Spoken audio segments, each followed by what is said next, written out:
Hi, my name is Matt Denton from the San Francisco Bay Area, and I'm going to talk about setting up submixes within Logic 9. My mixing changed completely when I discovered submixes. It's a way of grouping sets of channel strips so that they can be processed at the same time, which means you can use one fader to control all your guitars or your drums or your background vocals. It also allows you to do parallel effects, which will save you a lot of CPU overhead and get you a more natural sound by using only one reverb for a group of instruments, for example.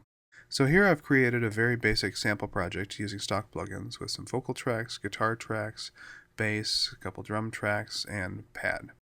In Logic, there are a couple ways to set up a submix. The quick and dirty way is to select a group of channel strips in your mixer view, then route the output to one of the buses.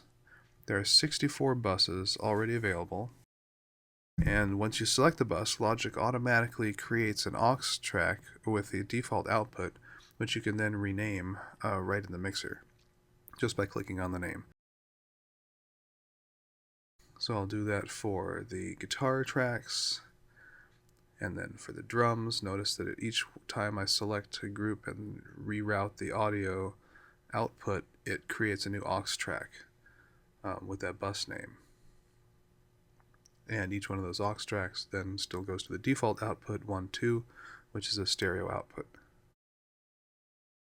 Now, to make a more permanent routing setup that won't be lost when you change projects, go to Options, Audio, I/O Labels, and you'll see all the buses here with their names as defaults. You can just change those to whatever you want, and they'll be there for the next project. In this case, we'll do what we did before: vocal sub for bus 1, guitar sub for bus 2, drum sub for bus 3. And now you'll see when we close this window and go to our mixing board, and we select the outputs just like we did before. Of course, this time I'm going to color code them because I like to do that. When we select the I/O summons, look, there's vocal sub, sets up the aux tracks for us. Guitar sub is right there to select from. It's really the same thing, it's just named nicely. Now we do the drum sub, coloring as I go. Each one makes a new aux track. Notice the aux tracks still have to be named, which is one of the reasons I like to color code them so I can see everything at a glance. I know what goes where. It just makes my workflow better. And as you probably found out by now, anything you can do that makes your workflow easier and faster is a good thing.